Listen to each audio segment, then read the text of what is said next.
People really don't understand what the climate was in Philadelphia in the years before Mumia was arrested. Because if they did, they would look at his arrest and his trial in a different fashion.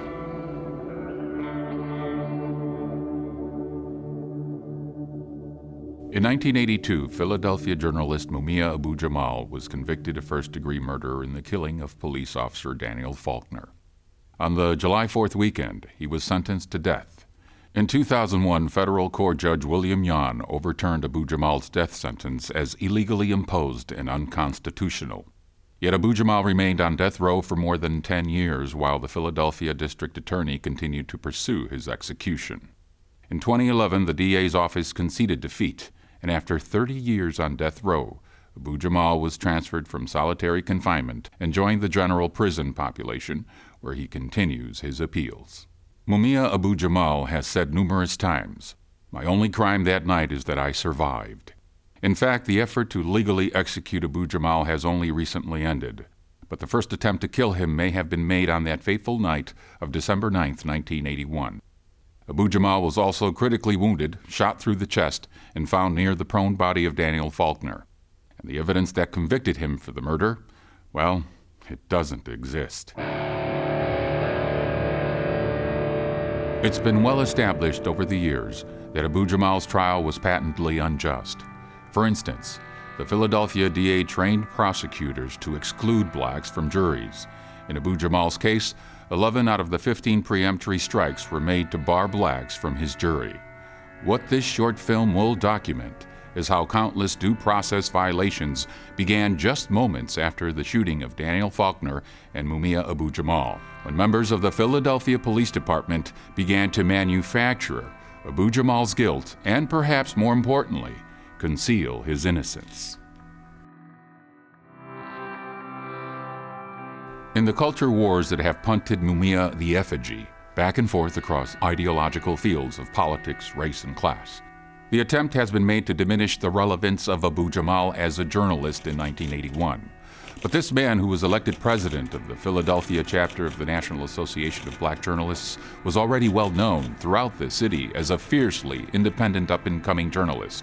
In fact, by the age of 15, the FBI was tracking the young writer for the Black Panther Party through their draconian and illegal program known as COINTELPRO.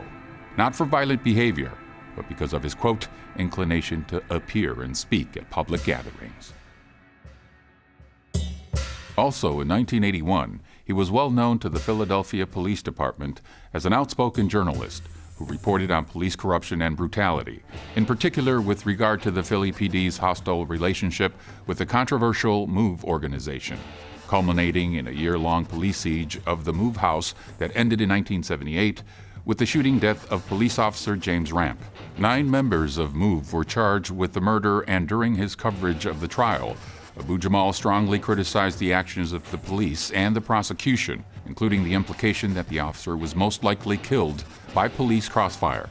The MOVE trial concluded just a year and a half before Abu-Jamal and Faulkner were found shot on that fateful night. And it was only 4 months from the federal trial of MOVE leader John Africa, whose acquittal on gun charges left the police and DA's office infuriated. When they saw who they had, that was number one. I mean, wow, look what we done ran into. We got a Panther, and we're gonna kill this Panther. We're gonna kill this nigga here, right here. In the early morning hours of December 9, 1981, police officer Daniel Faulkner pulls over a rundown blue Volkswagen Beetle in the bustling red light district of Philadelphia.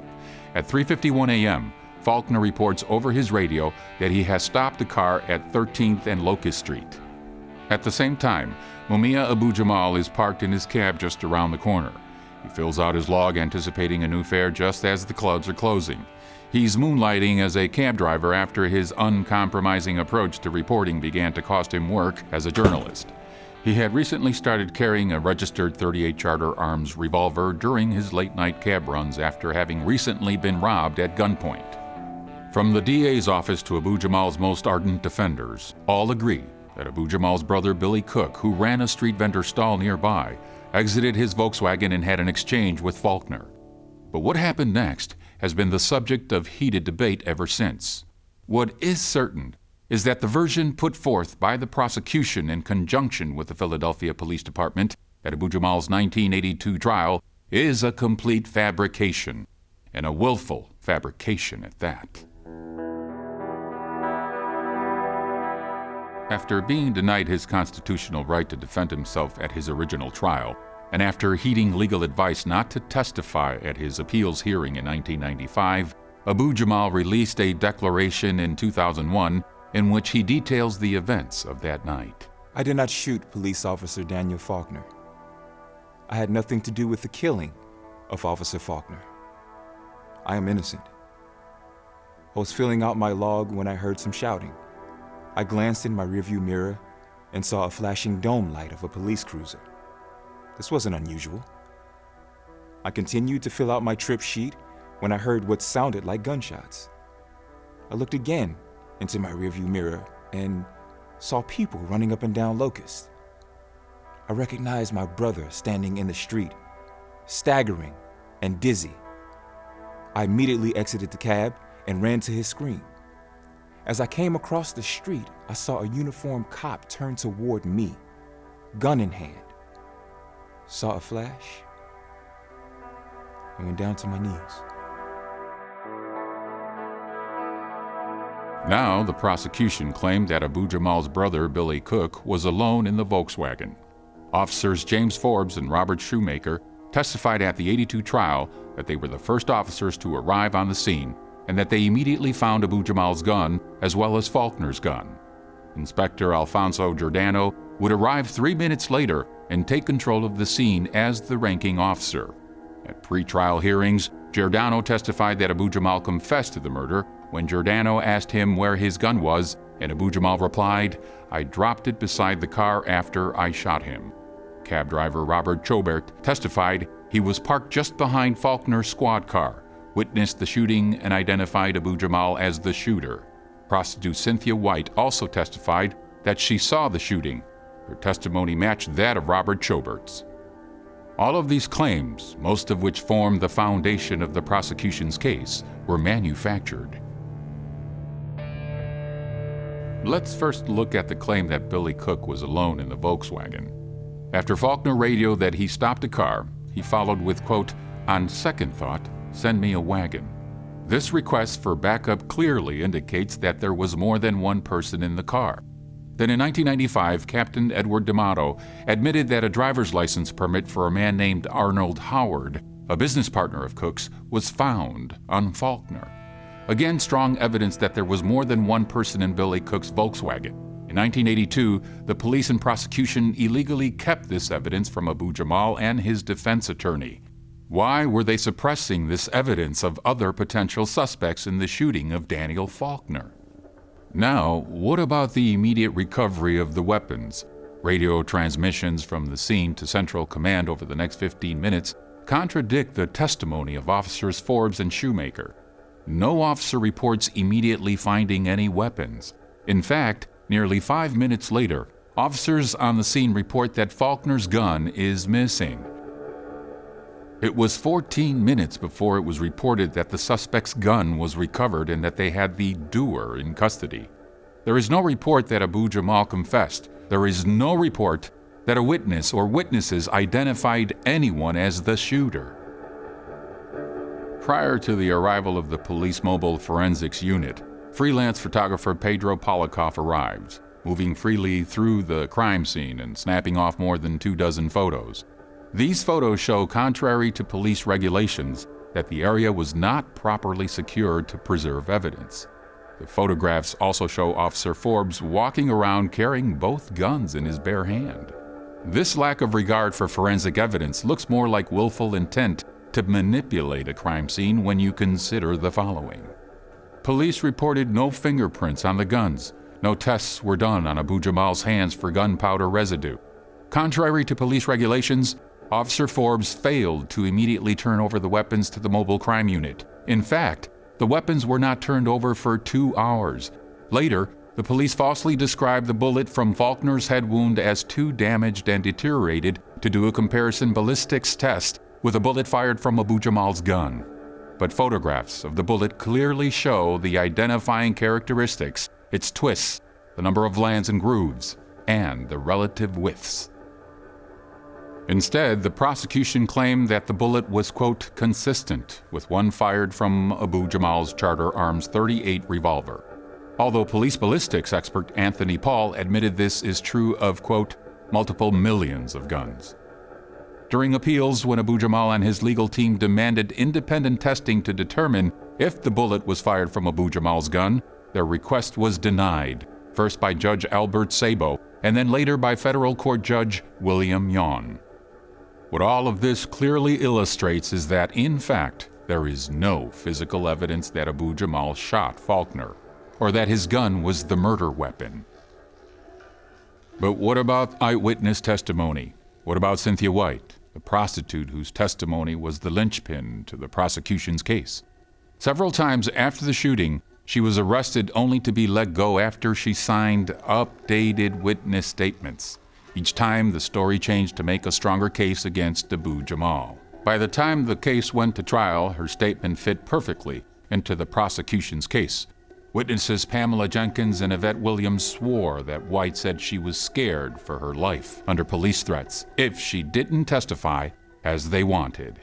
Witness Veronica Jones blurted out on the witness stand at the 1982 trial that the police told her Cynthia White was given a deal to say that Abu Jamal was the shooter. Jones testified that the police threatened her to ID Abu Jamal as well. What's more, all the civilian witnesses, both for the prosecution and the defense, testified that they didn't see Cynthia White on the scene, or only later after the police arrived. And what about eyewitness Robert Chobert? His testimony was arranged most likely by Inspector Alfonso Giordano. The official police photos, as well as Polikoff's photos, show Chobert's cab was not parked behind Faulkner's squad car as claimed by Chobert and the prosecution. In fact, Chobert was driving illegally that night on a suspended license while on probation after being paid to throw a firebomb into a grade school. During appeals, Chobert admitted that in exchange for his testimony, the prosecution said they would assist with his probation. What's more, Chobert later admitted that he was parked elsewhere and that his testimony was false. The prosecution offered two more eyewitnesses, Michael Scanlon and Albert Magilton. Both men said that they did not see the shooting. Magilton only saw a man run across Locust Street. Scanlon explicitly described the man he saw as having an afro hairstyle and not dreadlocks. There are yet more troubling questions about what happened that night. Questions that continually underscore the innocence of Abu Jamal as well as the effort to frame him. 6 witnesses, including Robert Chobert, made statements that one or more people fled the scene. There is no evidence that investigators ever pursued this person or persons, and, according to these witnesses, they were subjected to police threats, coercion, or offered favors by the prosecution. William Singletary, a local businessman, said he was standing on a nearby street corner and witnessed the shootings. Immediately after, he tried to give his statement to police that Abu Jamal arrived after Faulkner was already shot. Homicide detectives interrogated and threatened Singletary with bodily harm as well as the trashing of his business if he testified in favor of Abu Jamal. And then Abu Jamal's brother, Billy Cook, later swore that his business partner, Ken Freeman, was in the car with him and participated in the shooting of Faulkner. Cook said police threatened him with his life and that he too would be charged with Faulkner's murder if he testified for his brother at trial.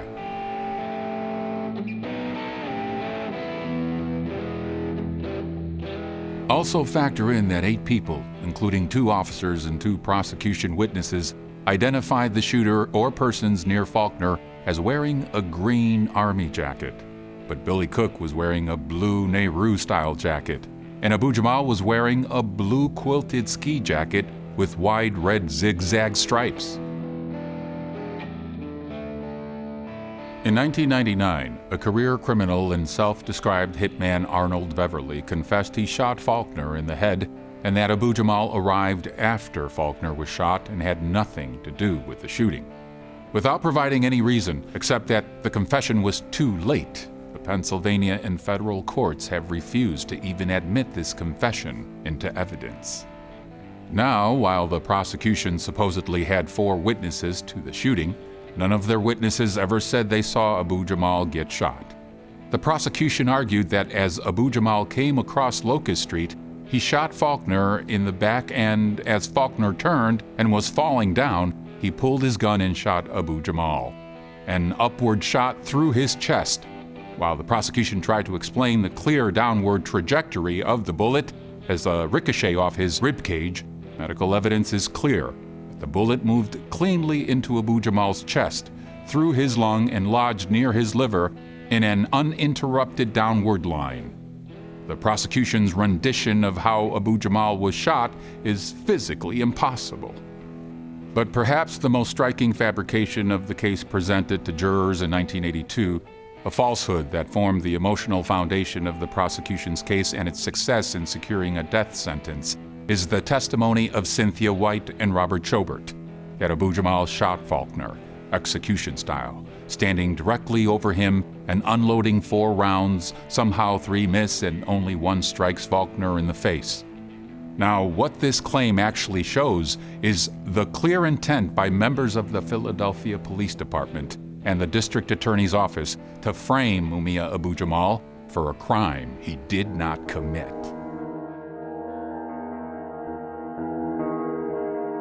Bullets from a .38 caliber weapon hitting the sidewalk would, without any doubt, leave divots as they tore into the concrete. As shown by this photo analyzed by Robert Nelson, an expert in photo enhancement and analysis at NASA's Jet Propulsion Laboratory, the concrete was, as Nelson determined, quote, completely smooth. This photograph proves that White and Chobert could not have seen, as they claimed at trial, anyone stand over Faulkner and fire. This clearly supports, along with the other evidence of police intimidation, that their testimony was arranged to support a patently false, physically impossible rendition of the crime. This execution-style account invented by the police and prosecution was a key part of their concerted effort not only to get a guilty verdict, but the death penalty.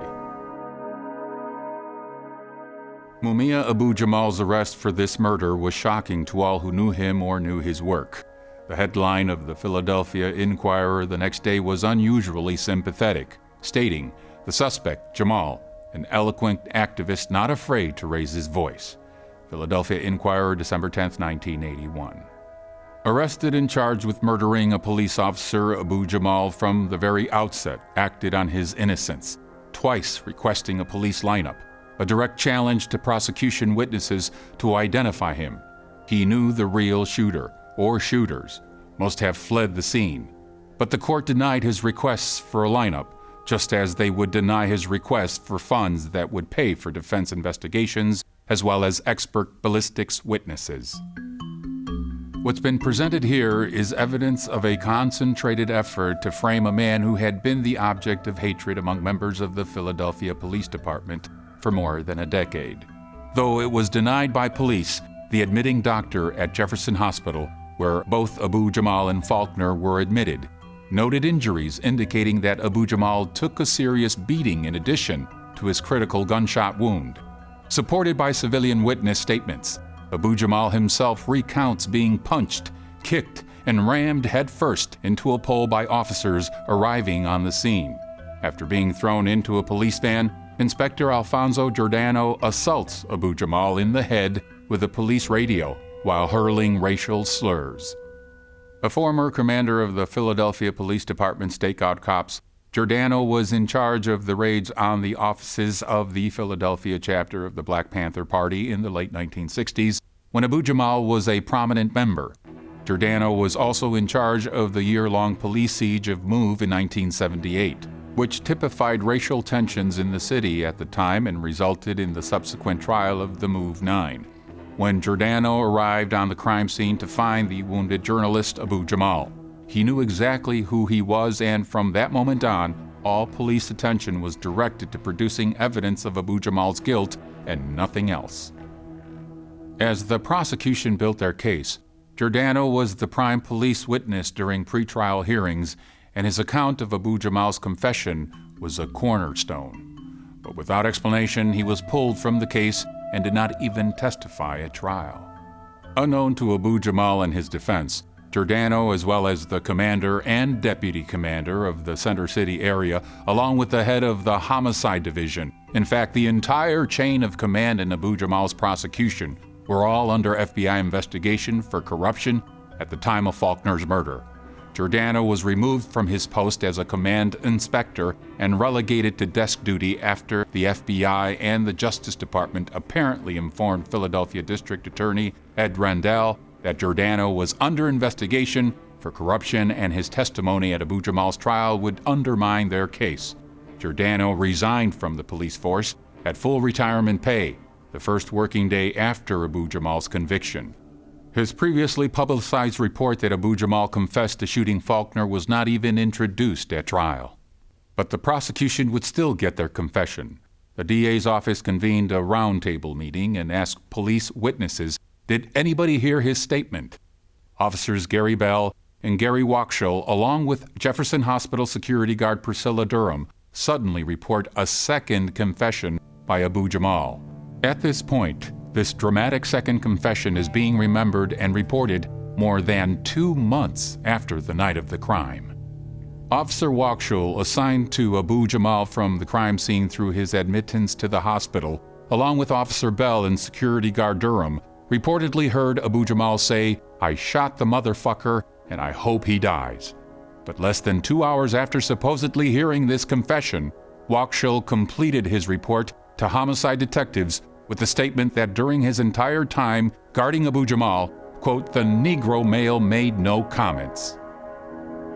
When Wakshull was questioned during appeals why it took more than 2 months to report this supposed confession, he explained that he was too distressed to remember and then later claimed, quote, "I only then realized it might have some meaning."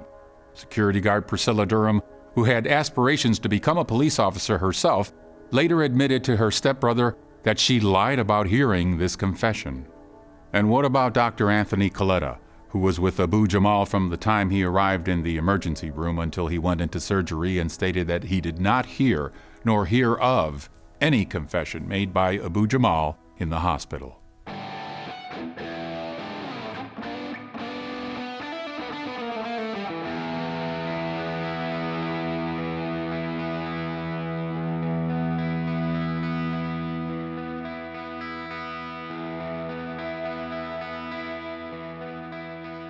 When Abu Jamal attempted to call Wakshull to the stand during the '82 trial to counter the report of his confession, he was told by the prosecution that the officer was on vacation and was denied even a phone call by Judge Sabo to see if the officer could be reached. When Abu Jamal protested this blatantly unreasonable and unjust denial, Sabo's response was, "Your attorney and you goofed." A comment of such cruelty is no surprise given the obvious bias and racism of Judge Sabo, who promised to a fellow judge in the presence of court reporter Terry Maurer Carter that, quote, "I'm going to help them fry the nigger." But while Sabo was infamous for his hostile behavior with defendants and was actually nicknamed the prosecutor in robes, it was a corrupt Philadelphia police force, empowered by the DA, that clearly manufactured Abu Jamal's guilt and suppressed evidence of his innocence beginning in those early morning hours of December 9th, 1981.